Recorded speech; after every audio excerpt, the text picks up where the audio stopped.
What's up, guys? Welcome to my replay viewers. Thank you guys so much for jumping in and checking out my broadcast. Sorry I missed you live, but so glad you guys took some time to check it out. What is up to my live crew this morning? Great to see you all this morning, and so glad to have you here. I appreciate y'all coming in to hang out with me on this Wednesday morning. Good morning, Tracy, Brian, Adam, Alexis. I see you guys. My other Tracy, thanks for coming in. Miana, thanks so much for being here. I haven't seen you in a while. Appreciate you being here. Today we're going to be talking about 5 things you should not be doing to get new business. I've been giving you guys lots of tips lately about how to get some new business, how to attract paying clients, how to position yourself. Today, we're going to talk a little about what you should not be doing. A couple things that might be really negatively affecting you if you're doing one of these 5 things. So 5 things that you should not be doing to attract new business. That is our topic and conversation for today. Cheers and good morning to you. I hope your morning beverage is delicious. I hope the sun is shining in the world wherever you are. And I hope you're ready to get about today. Good morning, Tasha. Thanks for coming in, buddy. Jackie, good morning to you. Thanks for being here. Grab your pen, grab your paper. We're going to dive right in. Hang tight. I'll be right back with you. Hold on.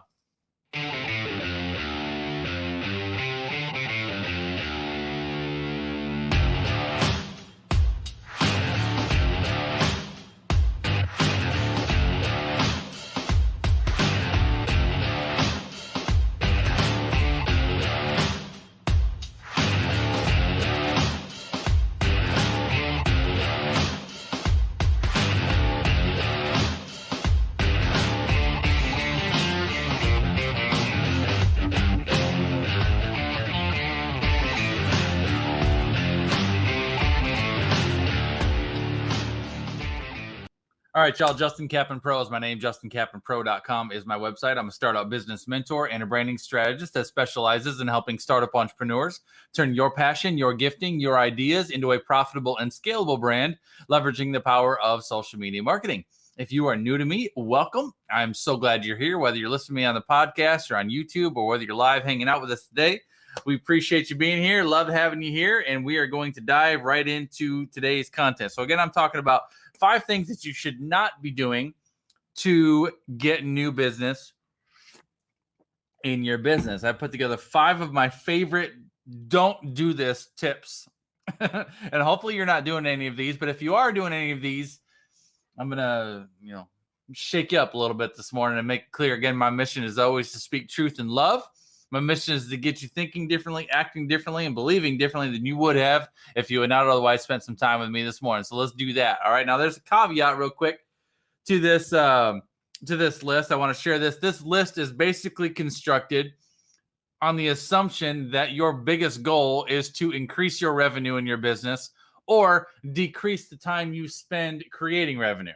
Does that sound about right? Is anybody up for that? So you're looking to either increase revenue in your business or you're looking to decrease the time you spend creating revenue in your business, because some of y'all are trapped in trading time for money, and we got to get you out of that. Now, if you have tons of money and you don't care how many clients that you book in the next year, then you can ignore this broadcast and go on about your day. But if you're looking to increase your revenue or you're looking to spend less time creating the revenue that you're creating, that's the framework of why we're sharing what we're sharing today. All right. So the first thing I'm going to give you 5 things again today. The first thing I'm going to give you is you are creating, not connecting. This means you are working on something that is not going to actually bring you clients. All right. If you are spending week after week after week complaining about your lack of clients and lack of income while simultaneously putting finishing touches on your 27th blog post or redesigning your logo for the 18th time, or trying to learn a new social network when you haven't even mastered any of the ones that you're already on. You are spending time creating new things that are unnecessary for you right now, rather than connecting with people that you actually need to talk to that might actually hire you. Business is about people, y'all. Social media is about connecting with people. It's not about collecting people. People go about social media to see how many friends can I get, how many followers can I get, how many new subscribers can I get to my channel, how many listens can I get on my podcast. That's all great. I mean, that's all good numbers. It's good to monitor and manage those things. But social media, more than anything, is about connecting with people. Business is about people, and your business will grow at the same pace at which you are able to develop and maintain new relationships. So don't get caught up in the trap, number one, of spending so much time creating things for your business that you're not actually working on your business, because your business really is your people. And if you don't have people that you're connecting with, you don't have a business. If you are just spending all your time creating all the time, and you're never talking to anyone, you have a hobby. You don't have a business. All right. So number one is creating, not connecting. Number two is you're avoiding something that you don't know how to do. You're avoiding something that you don't know how to do. This can go a variety of different ways. All right. So maybe it's a tech related thing. Tech is common. You know, the tech challenges are a common thing. Maybe it's something as simple as you need to put a call to action on your website, but you don't know how. Or maybe you need to maybe you have this great program all mapped out and lined up that you're ready to go. And the only thing left to do to really make this thing launch well is you got to write a great landing page. But you're completely uncomfortable with writing copy. Or maybe you want to run an ad for your program and you don't know how to run copy. Go to freelancer.com or Fiverr or somewhere and hire a freelancer that specializes in writing copy. Or maybe you need to put an email sequence together that you need to prepare for the launch that you're going to do. Maybe you're great at connecting to people. Maybe you're great at going out on live video and doing the work and showing people what you're about, but you struggle with the marketing piece. Then find someone or hire someone that can help you with that. And I was recently having a discussion with someone. I was having a similar conversation, and they were actually struggling with copy. They were trying to put together marketing copy for an ad that they wanted to run. I'm like, do you realize there are people like on Freelancer or on Upwork that specialize in writing copy, and they can write amazing copy for you. They can build ads for you, and they can do it for so cheap. And just let them do it. It'll save you so much time. And they're like, well, I don't know how to do that. How do I find a freelancer? So if that's you, you can go on to Google and you can Google how to find a freelancer, how to hire a freelancer. What does that look like? It's a very, very easy process. And I'll tell you this. I'm sorry, I have a hair in my eyelashes. That's kind of driving me crazy. I'll tell you this. Once you realize the amount of resources that are available to you through freelancers, just for one example, through freelance websites like that, you start seeing all kinds of opportunity in your business where you are like, you know what, I could hire someone to do that for me and save me an enormous amount of time. And then I can stop trying to waste so much time and energy doing things that I'm just not good at doing. And then I can focus on the things that I am actually good at doing. Like get a VA, for Pete's sake. One of my clients found an amazing VA to help her manage her rapidly growing group that she's growing. And this VA has changed her life, because she is doing so much of the busy work for her and handling so many things for her that she can actually focus on what's most important, and that is her actual people that she actually needs to serve. Now, that's just tech related stuff, but it could be a variety of different things. But this number two is, if you are avoiding something that you don't know how to do, it's not going to serve you. All right. It's not going to serve you. You've got to find a way to get past those things, because not a single one of us knows how to do everything in our business. And this can be in little things, and it can be in big things. Like if you don't know how to do taxes as a first year business owner, don't avoid your taxes. You still need to get your taxes done. Just because you don't know how to do taxes as a self-employed individual, it doesn't mean it's just like, well, I'm just going to avoid doing my taxes because I don't know how to do taxes. What are you going to do? You're going to find somebody who can help you with your taxes. For Pete's sake, if you don't know how to do the legal components of setting up your business, find somebody to help you with that. Stop avoiding the things that you don't know how to do. Good morning, Sherry Capula. Cheers, and good morning to you. Good morning to everybody. Hope your morning beverage is delicious. So number one was creating, not connecting. Number two is avoiding something that you don't know how to do. Number three is perfecting something that's not proven. I'm just going to let that one sit on you for just a second. Perfecting something that's not proven. Similar to number one, if you're spending weeks and weeks and weeks polishing your freemium or polishing your process, you're putting a ton of focus on something that may not be yet proven.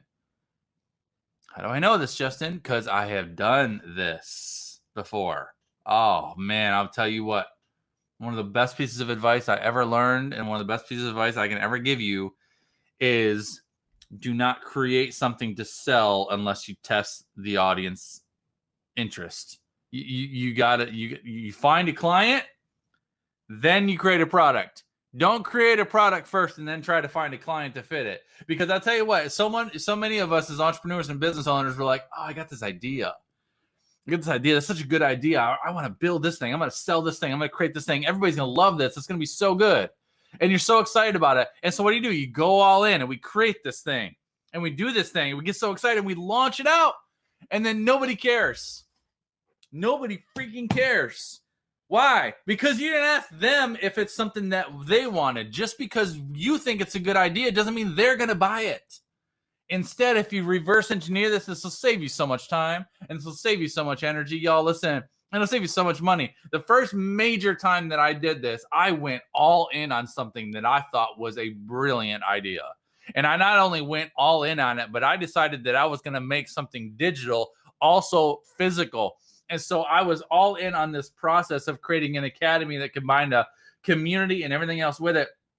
And I took this thing and I turned it into a physical product as well. And I invested nearly $5,000 of my own money to create this physical thing as well as this digital thing that I could give away at speaking engagements as well as launch it digitally. It was amazing. I thought it was amazing.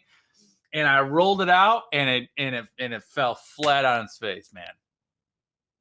Right on its face. And what it was is it was too much. It was too much too soon for me, for where I was at the time.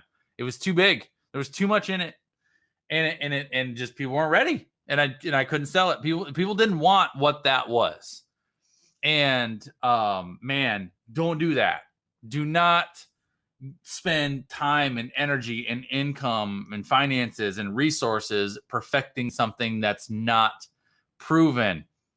Connect with people. If you're creating a freebie, you're trying to polish a freebie, take that polished freebie and give it to people for free. Let them have the chance to engage it. If you have a program that you're developing and you've gotten feedback and you're developing a program based upon what you think people will need, do a beta test. Let people have the opportunity to experience it. I highly encourage this with clients that are building new programs for the first time. Before you do an official launch, I highly encourage you to do a beta test with something that you're creating and give it for free to like 5 people in exchange for a testimonial, and let them go through your process. Let them tell you how it feels, how it works, what it does for them. You know, get and then get testimonials. Then you can leverage those testimonials in your marketing pitch when you actually sell it. But don't perfect something that's not proven. Sherry, I get you, buddy. I totally get you. And Sherry's been through this. It's so important.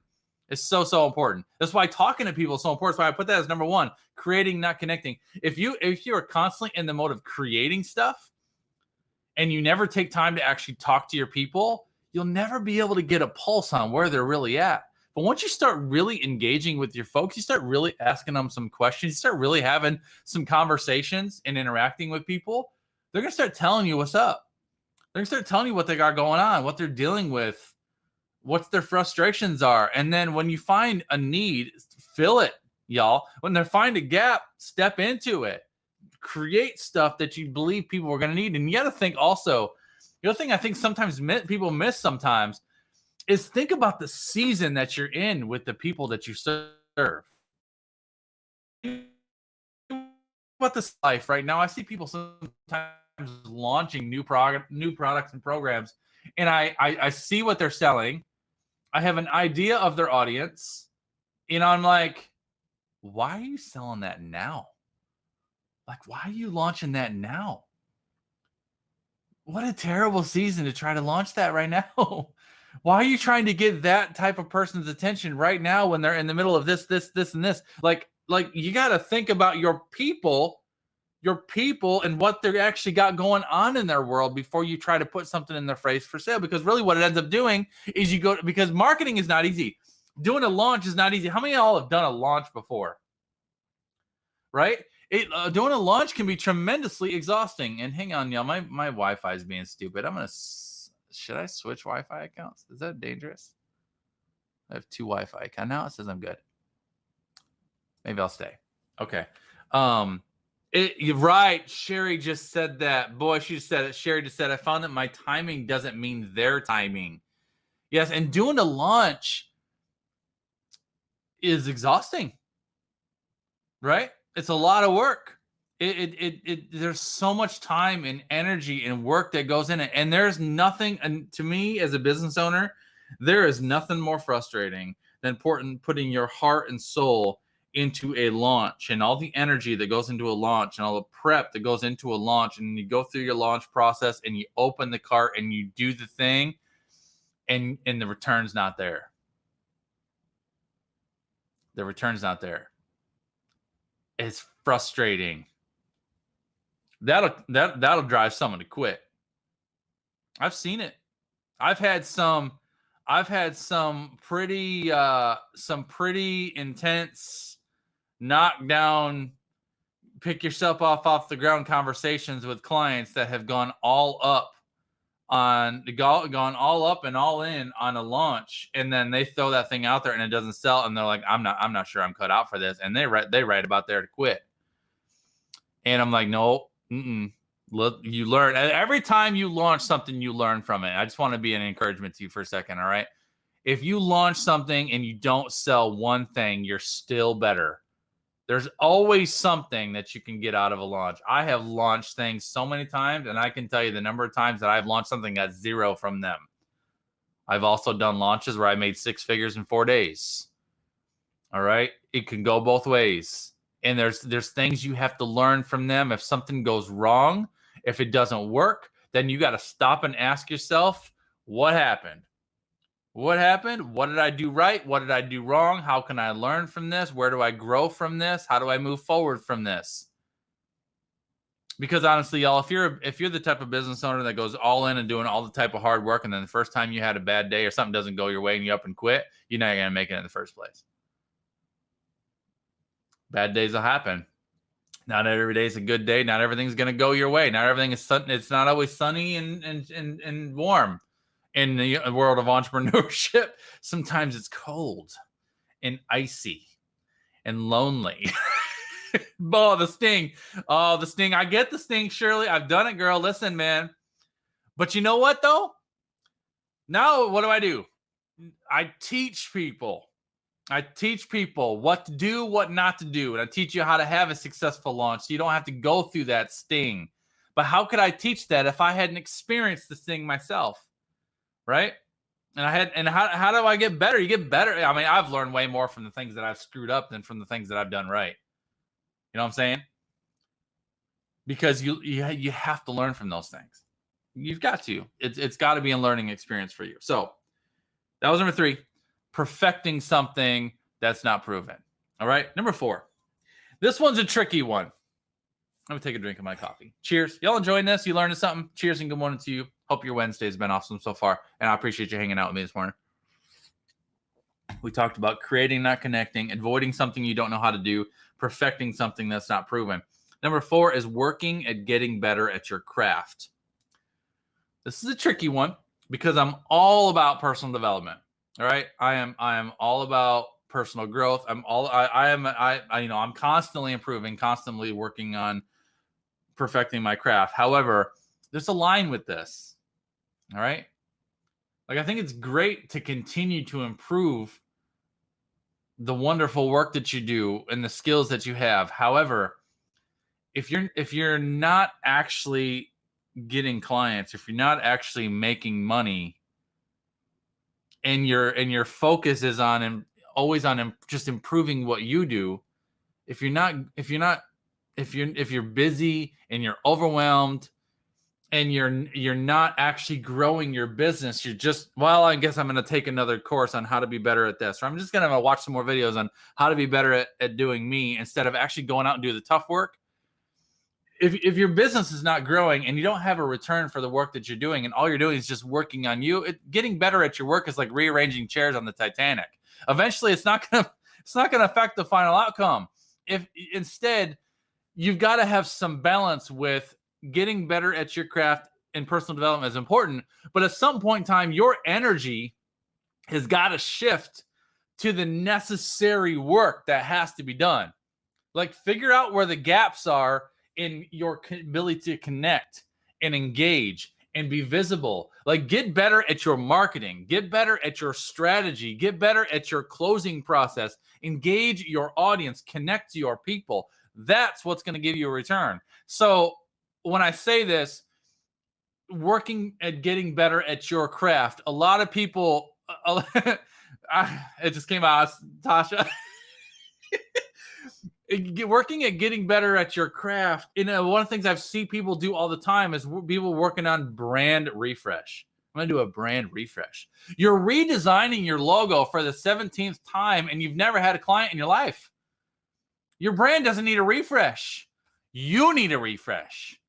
Your mind needs a refresh. Good grief, you need to get to work. Like, at some point in time, you need to stop saying, how do I become a better Canva designer today? How do I become how do I get better? You know what I need to do this week? I have had these conversations. What's your focus this week? What are we working on this week? When I'm like, what is it gonna take you to go live and start talking to people? What's your focus gonna be today, client? What's your focus gonna be this week, client? Well, Justin, I'm really working on time management, really working on organization. So I have bought a new planner and I'm so excited about this planner. And so what I'm working on this week is getting my planner all set up. I'm reading somebody's mail and I'm going to get this planner all set up. I love this planner and it's amazing. And I'm going to get it all organized. And so this is going to help me be such a great organized business owner. It's going to be amazing. And so I'm just really excited about this. Be like, I have known you for 2 years. You've gone through 7 planners, but you've never had a client. Stop it with the planner. I don't want you to do the planner. Throw the planner in the trash. Get out, grab your phone and go live and talk to someone. Like, go and actually have an appointment with someone. Create something that people can get from you. For Pete's sake, stop working to get better at something that doesn't need to be better. You need to figure out what is missing for you, where the gaps are for you. Are you connecting? Are you engaging? Are you visible? Do you understand your marketing? Do you have a strategy? What is your closing process? If somebody asks you, I think I like you, I think I might want to work with you, how do you work with them? Paul says, but the planner has a cool cover on that. Inspires me to buy another one. Stop it with the planner. No planner. Okay. I love truth and love, y'all. I love y'all. It's busy work. It's because you're scared. It's fear. It's because you're finding example after example after example for things to keep you busy doing things that are easy, because the hard work is hard work. The hard work is hard work. Which takes me to number 5. You ready for number 5? Cheers. Throwing bricks at you this morning. Number 5 is you do the easy things first.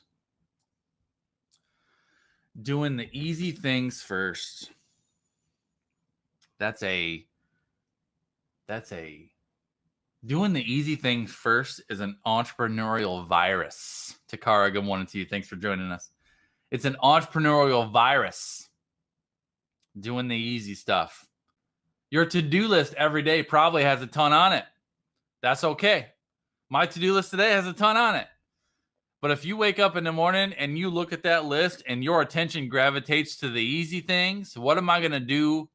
What's the easiest things that I can get done today? If your attention shifts to the easy stuff, you are cheating yourself and your business. Because let me just say something. Almost always, the most difficult things to do are the ones that bring you the greatest return. The most difficult things to do are the ones that give you the greatest return. Reaching out to people, sales conversations, making yourself visible, taking chances, trying things, jumping, leaping, falling, failing. That's the hard stuff. The stuff that makes you sweat. The stuff that's uncomfortable, the stuff that's frustrating. That's the stuff that brings you the return, not the easy stuff. And it's not always the stuff you enjoy. Y'all, that's the hard part. That's the hard part about being an entrepreneur, is because when you're an entrepreneur and you're a business owner and you're self-employed, Shirley, I love your comments today. I just love y'all. Love your comments. Love your interaction. When you're an entrepreneur and you're self-employed, nobody comes leaning over your shoulder and tells you what you got to work on today. Nobody tells you what you should and shouldn't be doing. Nobody gives you a work list. Nobody tells you what you have to do. It's on you. Self-motivated, self-driven. You got to be able to identify, what do I need to do today to give me the greatest return? And one of the number one reasons why startup business fails is because the business owners continue to think and act like employees, waiting for someone to tell them what to do.